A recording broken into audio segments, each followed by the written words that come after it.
a crítica que destrói. Daniel passou por uma minuciosa investigação. Investigaram a vida dele. E Daniel não tinha nada para esconder. É uma maravilha quando, na sua vida, não existe nada a ser escondido. Existe uma maravilhosa paz quando você pode ir para a cama à noite e dizer: não existe nada nas minhas ações que eu deseje que ninguém descubra. A minha vida é totalmente transparente diante de Deus e dos homens. É uma grande paz quando isso acontece na sua vida. É muito bom saber que não existe nenhum segredo escondido no seu armário que possa ser descoberto algum dia e que vai envergonhar você. Viva como se não tivesse nada para esconder, porque a sua vida é transparente diante de Deus. Eles não puderam achar nada. E então disseram, verso 5, nunca acharemos ocasião alguma para acusar a este Daniel, se não a procurarmos contra ele na lei do seu Deus. Se alguém por acaso condenar você por ser obediente e fiel a Deus, continue com isso. Se alguém condenar você porque você é uma pessoa de princípios, se o motivo da ridicularização são os seus princípios, você tem moral, é porque a sua vida é uma com Deus. E se eles condenam você por isso ou isolam você por isso, continue assim. Continue. Daniel.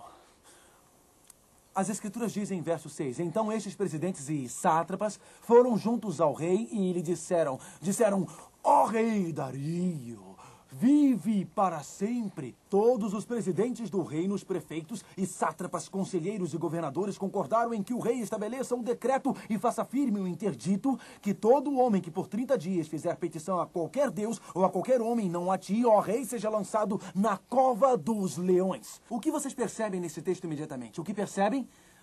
O que percebem nele? É uma mentira. É uma grande, grande mentira. O que eles disseram? Todos os presidentes do reino se reuniram. Nós não adoraremos nenhum outro Deus exceto a ti. Todos os presidentes se reuniram. O primeiro presidente se reuniu com eles. Daniel concordava com eles que ele não adoraria nenhum outro Deus exceto Dario. De jeito nenhum. Prestem atenção. A inveja levou-os ao ciúme. E o ciúme levou-os a mentir. E a mentira deles levou-os ao desejo de condenar à morte um homem inocente. O ciúme levou à inveja. A inveja à ambição. A ambição pela posição. Eles tinham ciúme da posição de Daniel. Eles invejavam a posição dele. E isso se desenvolveu e eles se tornaram ambiciosos. Mentiram dizendo, todos os presidentes se reuniram. Queriam ver-se livres de Daniel e passaram a desejar matar Daniel. O pecado acariciado na mente nunca se torna mais fraco, ao contrário, se torna cada vez mais forte na vida. Já ouviram sobre os viciados em droga na cidade de Nova York? Eles têm uma frase que diz, eles chamam a droga um macaco nas costas. E eles contam uma história sobre um homem que estava caminhando no Central Park. E enquanto ele caminhava no Central Park, ele viu um macaquinho brincando lá no gramado. Ele se abaixou e disse, olha só, mas que macaquinho lindo.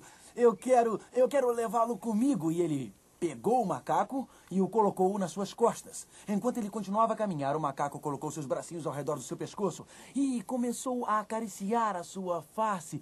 E o homem pensou, esse macaco precisa de uma banana. E comprou a banana e deu para o macaco e o macaco comeu. Mais tarde, o macaco estava novamente com fome, então o homem comprou outra banana e o macaco pulou dos seus ombros e correu na sua frente. E era muito divertido. Mas conforme o homem alimentava o macaco, ele continuava a crescer. E começou a ficar um pouco difícil de carregá-lo nas costas. O macaco foi crescendo mais e mais e ele caminhando meio torto. Finalmente, depois que tinha alimentado e carregado o macaco nas costas, o macaco se tornou um enorme gorila. E ele colocou os braços ao redor do homem, esmagando-o e quebrando-o e deixando-o morto enquanto ia embora dançando. Os drogados de Nova York falam sobre este macaco em suas costas.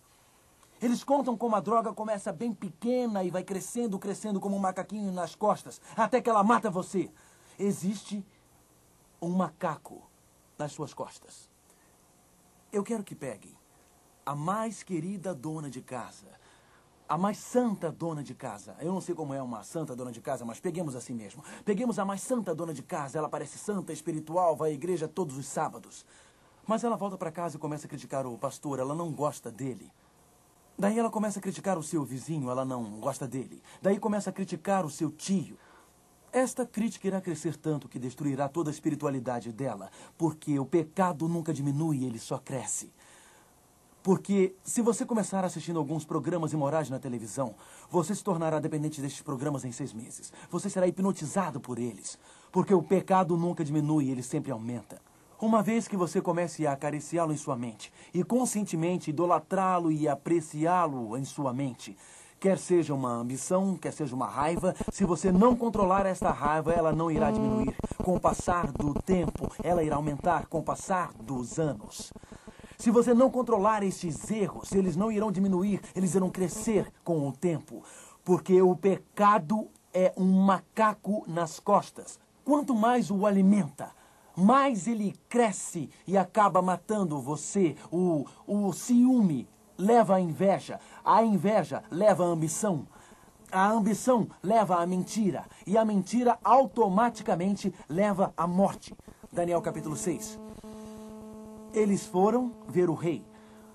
Daniel 6, verso 8. Agora, pois, ó rei, sanciona o interdito e assina a escritura, para que não seja mudada, segundo a lei dos Medo e dos persas, que não se pode revogar. No Império Medo-Persa, quando uma lei era aprovada, até mesmo o rei não tinha poderes para revogá-la. A lei era o mestre, e uma vez assinada, todos deviam seguir a lei. Por esta causa, o rei Dario assinou a escritura e o interdito. Ora, quando Daniel soube que a escritura estava assinada, lembram-se que lemos no último capítulo sobre Belsazar. Belsazar sabia, mas não o que, pessoal? O que? Fez. Daniel sabia, mas ele fez. Entenderam? Belsazar sabia, mas não fez nada. Daniel sabia e fez. Verso 10.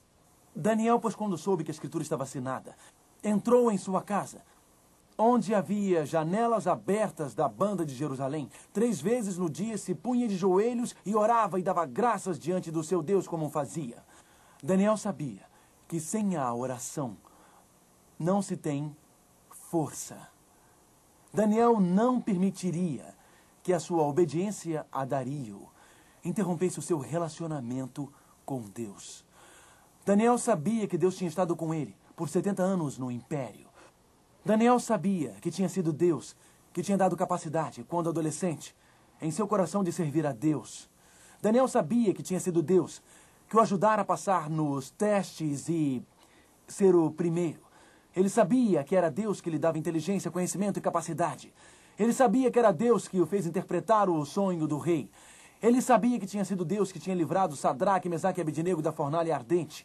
Ele sabia que era Deus quem o ajudara a governar por 70 anos, quando Nabucodonosor estava louco comendo grama como uma vaca.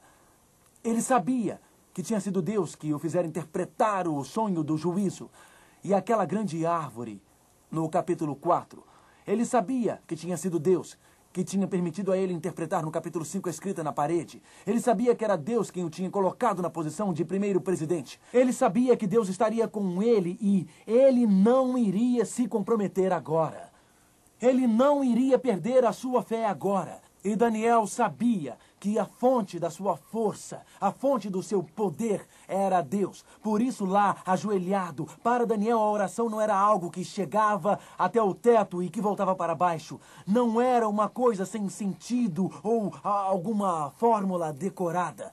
Para Daniel, a oração era fôlego da sua alma, a vitalidade da sua vida. E por isso, ajoelhado, Daniel orou. Então aqueles homens foram juntos e, tendo achado Daniel a orar e a suplicar diante do seu Deus, eu quase posso vê-los. Eu posso quase imaginá-los. Eles vão ao rei Dario. Eles manipulam o rei Dario. Todos os presidentes do reino se reuniram